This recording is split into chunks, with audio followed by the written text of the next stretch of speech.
Hey guys, back with another installment of Flowers for Algernon. We're on page 108, May 25th. So this is how a person can come to despise himself, knowing he's doing the wrong thing and not being able to stop. Against my will, I found myself drawn to Alice's apartment. She was surprised, but she let me in. You're soaked. The water is streaming down your face. It's raining. Good for the flowers. Come on in. Let me get you a towel. You'll catch pneumonia. You're the only one I can talk to, I said. Let me stay. I've got a pot of fresh coffee on the stove. Go ahead and dry yourself and then we can talk. I looked around while she went to get the coffee. It was the first time I had ever been inside her apartment. I felt a sense of pleasure, but there was something disturbing about the room. Everything was neat. The porcelain figurines were in a straight line on the window ledge, all facing the same way, and the throw pillows on the sofa hadn't been thrown at all, but were regularly spaced on the clear plastic covers that protected the upholstery. Two of the end tables had magazines neatly stacked so that the titles were clearly visible. On one table, The Reporter, The Saturday Review, The New Yorker, and on the other, Mademoiselle, House Beautiful, and Reader's Digest. On the far wall, across from the sofa, hung an ornately framed reproduction of Picasso's Mother and Child, and directly opposite, above the sofa, was a painting of a dashing Renaissance courtier, masked, sword in hand, protecting a frightened pink-cheeked maiden. Taken all together, it was wrong, as if Alice couldn't make up her mind who she was and which world she wanted to live in. You haven't been to the lab for a few days, she called from the kitchen. Professor Nemur is worried about you. I couldn't face them, I said. I know there's no reason for me to be ashamed, but it's an empty feeling not going into work every day. Not seeing the shop, the ovens, the people. It's too much. Last night and the night before, I had nightmares of drowning. She set the tray in the center of the coffee table, the napkins folded into triangles, and the cookies laid out in a circular display pattern. You mustn't take it so hard, Charlie. It has nothing to do with you. It doesn't help to tell myself that. Those people, for all these years, were my family. It was like being thrown out of my own home. That's just it, she said. This has become a symbolic repetition of experiences you had as a child. Being rejected by your parents, being sent away. Oh, Christ, never mind giving it a nice, neat label. What matters is that before I got involved in this experiment, I had friends, people who cared for me. Now I'm afraid you still got friends. It's not the same. Fear is a normal reaction. It's more than that. I've been afraid before, afraid of being strapped for not giving in to Norma, afraid of passing Howells Street where the gang used to tease me and push me around, and I was afraid of the school teacher, Mrs. Libby, who tied my hands so I wouldn't fidget with things on my desk. But those things were real, something I was justified in being afraid of. This terror at being kicked out of the bakery is vague, a fear I don't understand. Get hold of yourself.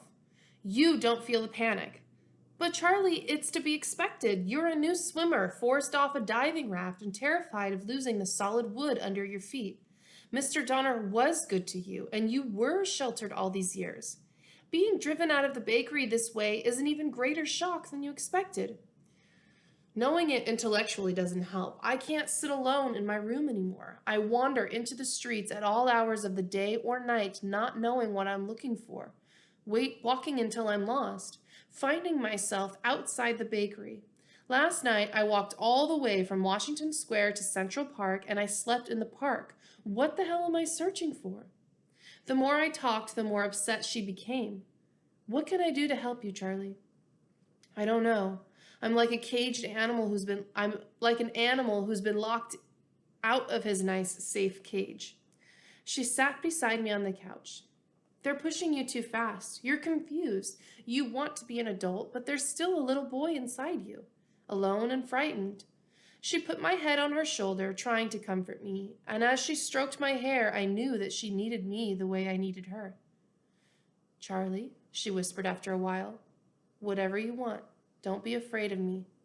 I wanted to tell her I was waiting for the panic. So now he's doing a sideways story. Separate. Okay. Once, During a bakery delivery, Charlie had nearly fainted when a middle-aged woman just out of the bath. So now he's talking about a memory of something that happened to him in the past, and he's talking about himself as if he's a different person. Once, during a bakery delivery, Charlie had nearly fainted when a middle-aged woman just out of the bath amused herself by opening her bathrobe and exposing herself. Had he ever seen a woman without clothes on? Did he know how to make love? His terror, his whining, must have frightened her because she clutched her robe together and gave him a quarter to forget what had happened. She was only testing him, she warned, to see if he was a good boy. He tried to be good, he told her, and not look at women, because his mother used to beat him whenever that happened in his pants. Now he had a clear picture of Charlie's mother, screaming at him, holding a leather belt in her hand, and his father trying to hold her back. "Enough, Rose, you'll kill him, leave him alone." His mother straining forward to lash at him, just out of reach now so that the belt swishes past his shoulder as he writhes and twists away from it on the floor. "Look at him," Rose screams. "He can't learn to read and write, but he knows enough to look at a girl that way. I'll beat that filth out of his mind. He can't help it if he gets an erection. It's normal. He didn't do anything. He's got no business to think that way about girls. A friend of his sister's comes to the house and he starts thinking like that.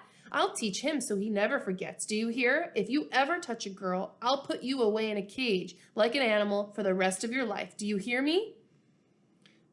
I still hear her. So that was a memory. I still hear her, but perhaps I had been released. Maybe the fear and nausea was no longer a sea to drown in, but only a pool of water reflecting the past alongside the now. Was I free? If I could reach Alice in time without thinking about it, before it overwhelms me, maybe the panic wouldn't happen. If only I could make my mind a blank. I managed to choke out, You do it, hold me." And before I knew what she was doing, she was kissing me, holding me closer than anyone had ever held me before. But at the moment I should have come closest of all, it started. The buzzing, the chill, and the nausea. I turned away from her. She tried to soothe me, to tell me it didn't matter, that there was no reason to blame myself. But ashamed and no longer able to control my anguish, I began to sob. There in her arms, I cried myself to sleep, and I dreamed of the courtier and the pink-cheeked maiden. But in my dream, it was the maiden who held the sword. So now Charlie is struggling sexually, and from that recovered memory of his mother, we can see why his mother would scream at him every time he would get an erection, and that definitely traumatized him. And now that he has this intelligence and he's able to remember these things, he can kind of understand why he's struggling right now with Miss Kinnian. It's because of his past and the way his mother treated him. Progress Report 12. June 5.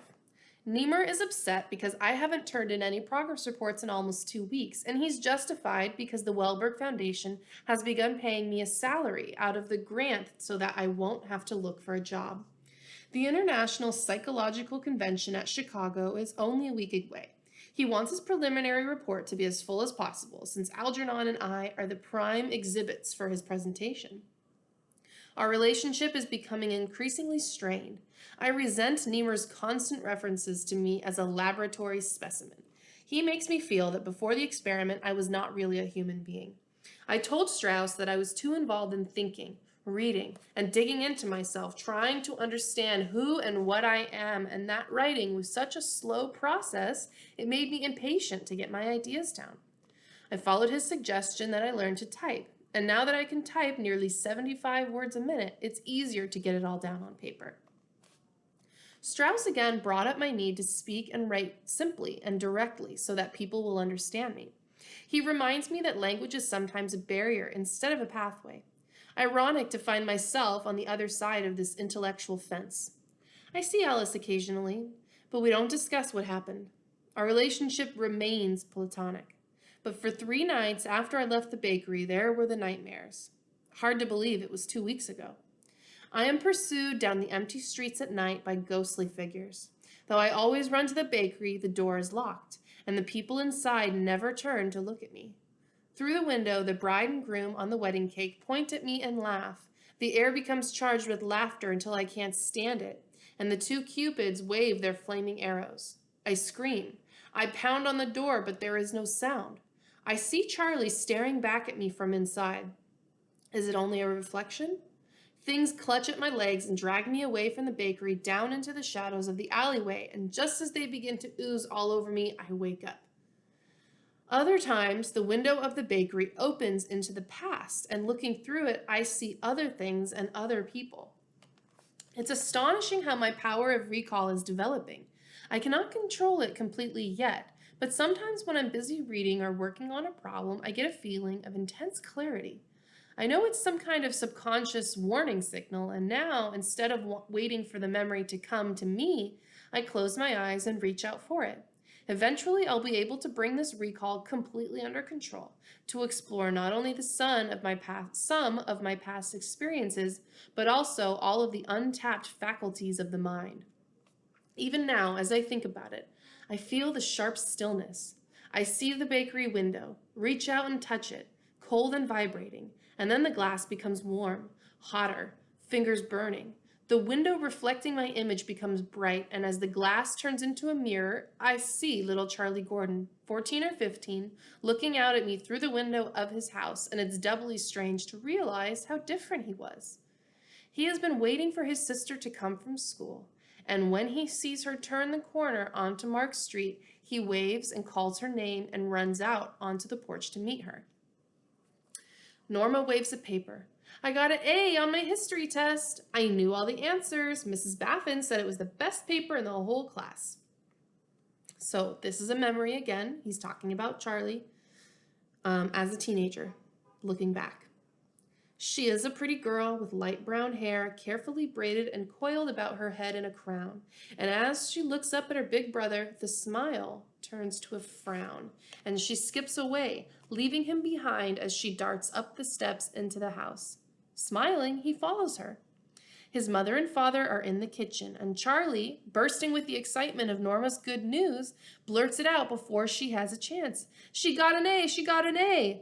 No, shrieks Norma, not you. You don't tell. It's my mark, and I'm going to tell. Now, wait a minute, young lady. Matt puts his newspaper down and addresses her sternly. That's no way to talk to your brother. He had no right to tell. Now, wait a minute, young lady. Matt puts his newspaper down. I just read that part. I'm sorry. He had no right to tell. Never mind. Matt glares at her over his warning finger. He meant no harm by it, and you mustn't shout at him that way. She turns to her mother for support.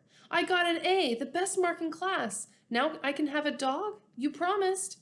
You said if I got a good mark on my test, and I got an A, a brown dog with white spots, and I'm going to call him Napoleon because that was the question I answered best on the test. Napoleon lost the Battle of Waterloo. Rose nods. Go out on the porch and play with Charlie. He's been waiting over an hour for you to come home from school. I don't want to play with him. Go out on the porch, says Matt. Norma looks at her father and then at Charlie. I don't have to. Mother said I don't have to play with him if I don't want to. Now, young lady. Matt rises out of his chair and comes toward her. You just apologized to your brother. I don't have to, she screeches, rushing behind her mother's chair. He's like a baby. He can't play Monopoly or checkers or anything. He gets everything all mixed up. I won't play with him anymore. Then go to your room. Can I have a dog now, Mama? Matt hits the table with his fist. There'll be no dog in this house as long as you take this attitude, young lady. I promised her a dog if she did well in school. A brown one with white spots, adds Norma. Matt points to Charlie standing near the wall. Did you forget you told your son he couldn't have one because we didn't have the room and no one to take care of it? Remember when he asked for a dog? Are you going back on what you said to him? But I can take care of my own dog, insists Norma. I'll feed him and wash him and take him out. Charlie, who has been standing near the table, playing with his large red button at the end of a string, suddenly speaks out. I'll help her take care of the dog. I'll help her feed it and brush it, and I won't let the other dogs bite it. But before either Matt or Rose can answer, Norma shrieks, No, it's going to be my dog, only my dog. Matt nods. You see, Rose sits beside her and strokes her braids to calm her. But we have to share things, dear. Charlie can help you take care of it. No, only mine. I'm the one who got the A in the history, not him. He never gets good marks like me. Why should he help with the dog? And then the dog will like him more than me, and it'll be his dog instead of mine. No, if I can't have it for myself, I don't want it. That settles it, says Matt, picking up his newspaper and settling down in his chair again. No dog. Suddenly, Norma jumps off the couch and grabs the history test she had brought home so eagerly just a few minutes earlier. She tears it and throws the pieces into Charlie's startled face. I hate you, I hate you. Norma, stop that at once. Rose grabs her, but she twists away. And I hate school. I hate it. I'll stop studying and I'll be a dummy like him. I'll forget everything I learned and then I'll be just like him. She runs out of the room, shrieking. It's happening to me already. I'm forgetting everything. I'm forgetting. I don't remember anything I learned anymore. Rose, terrified, runs after her. Matt sits there staring at the newspaper in his lap. Charlie, frightened by the hysteria and the screaming, shrinks into a chair, whimpering softly. What has he done wrong? And feeling the wetness in his trousers and the trickling down his leg, he sits there waiting for the slap he knows will come when his mother returns. The scene fades. But from that time, Norma spent all her free moments with her friends, or playing alone in her room. She kept the door to her room closed, and I was forbidden to enter without permission. So this is now Charlie talking about it.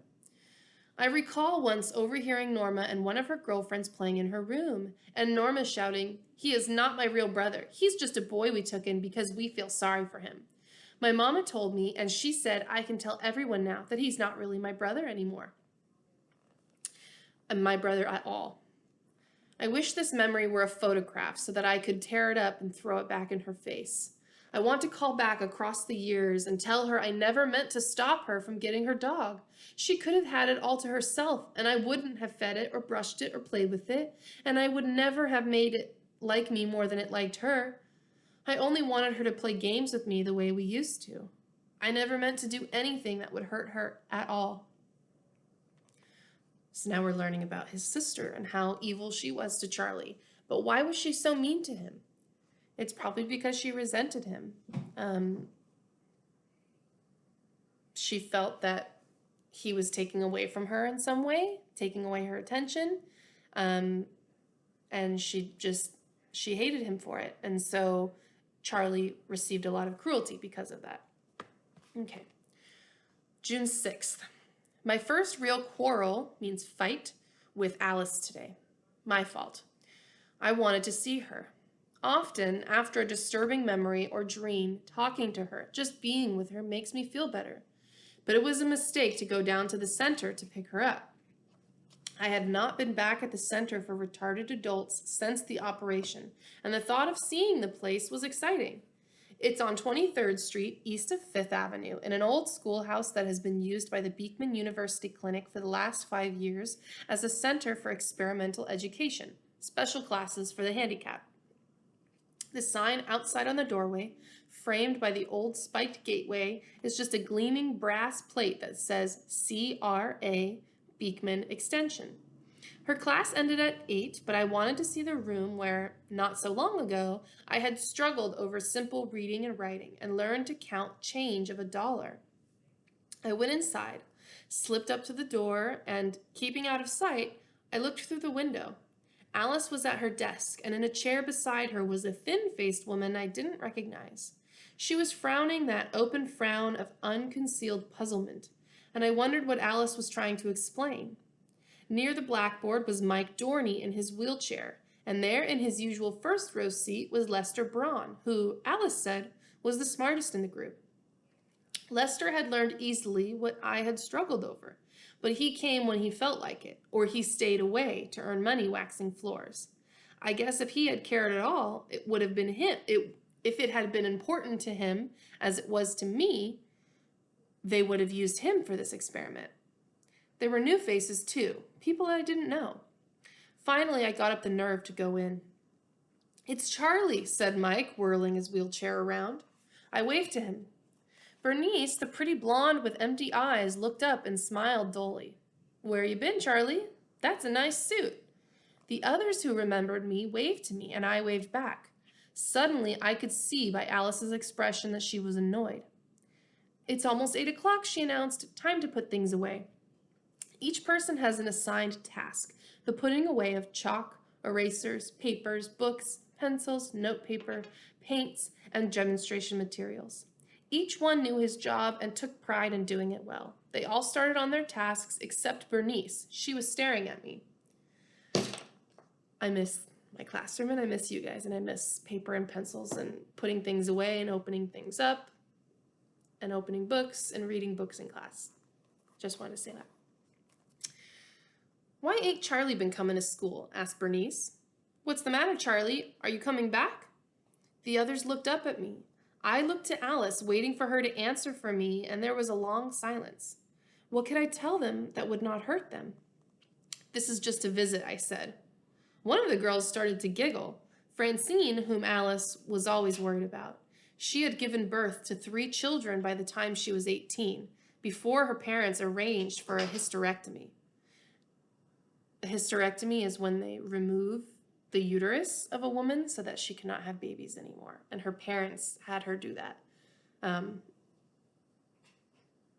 That's really sad.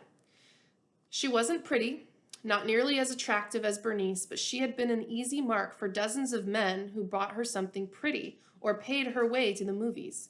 She lived at a boarding house approved for work trainees by the Warren State Home and was permitted out in the evenings to come to the center.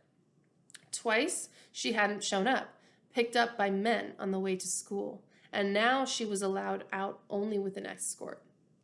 "He talks like a big shot now," she giggled. "All right," said Alice, breaking in sharply. "Class dismissed. I'll see you all tomorrow night at 6. When they were gone, I could see by the way she was slamming her own things into her closet that she was angry. "I'm sorry," I said. "I was going to wait for you downstairs, and then I got curious about the old classroom, my alma mater. I just wanted to look through the window, and before I knew what I was doing, I came in. What's bothering you?" "Nothing. Nothing's bothering me." "Come on, your anger is all out of proportion to what's happened. Something's on your mind." She slammed down a book she was holding. "All right, you want to know? You're different. You've changed, and I'm not talking about your IQ. It's your attitude toward people. You're not the same kind of human being." "Oh, come on now, don't interrupt me." The real anger in her voice pushed me back. "I mean it. There was something in you before, I don't know, a warmth, an openness, a kindness that made everyone like you and like to have you around. Now, with all your intelligence and knowledge, there are differences that—" I couldn't let myself listen. "What did you expect? Did you think I'd remain a docile pup, wagging my tail and licking the foot that kicks me? Sure, all this has changed me in the way I think about myself. I no longer have to take the kind of crap that people have been handing me all my life." "People have not been bad to you.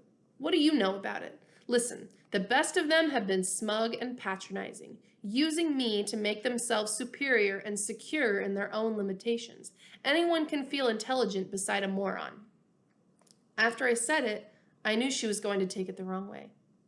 "You put me in that category too, I suppose?" "Don't be absurd. You know damned well Of course, in a sense, I guess you're right. Next to you, I am rather dull-witted. Nowadays, every time we see each other, after I leave you, I go home with the miserable feeling that I'm slow and dense about everything.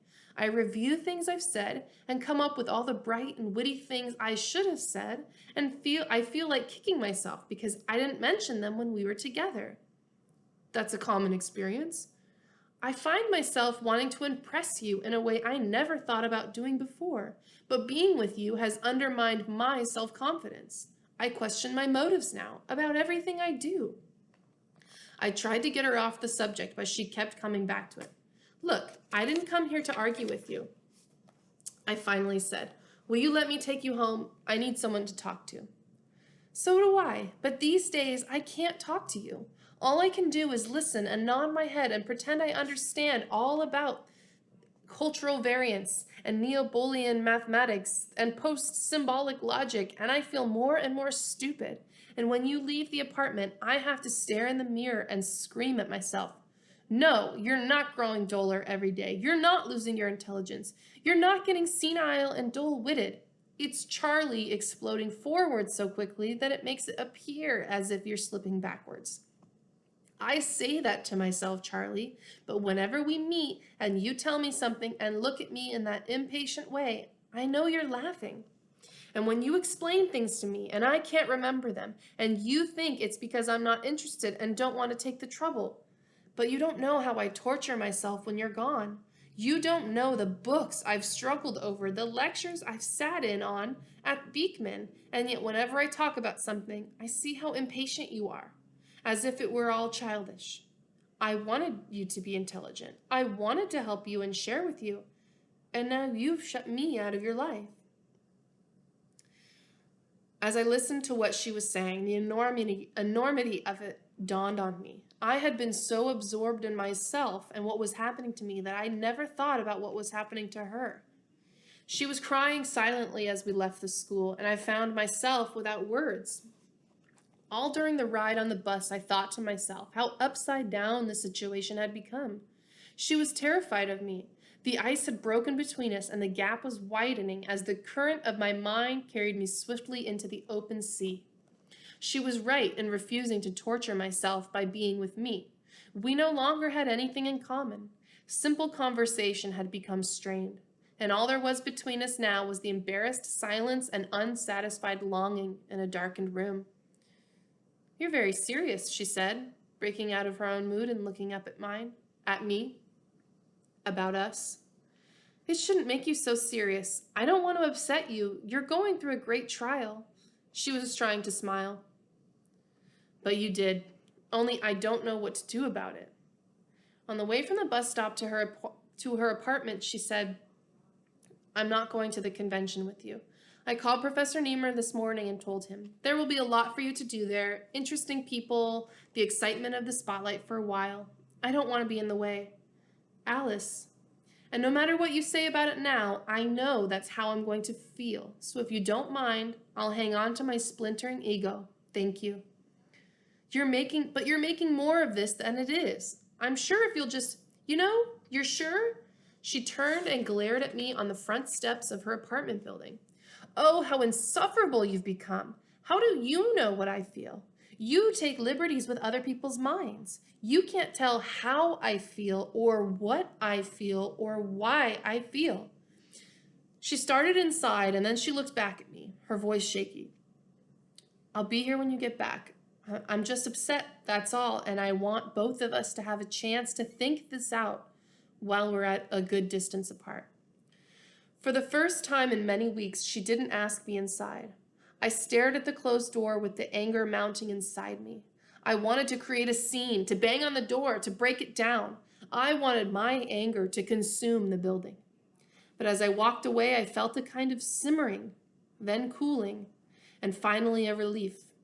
I walked so fast I was drifting along the streets, and the feeling that hit my cheek was a cool breeze out of the summer night, suddenly free.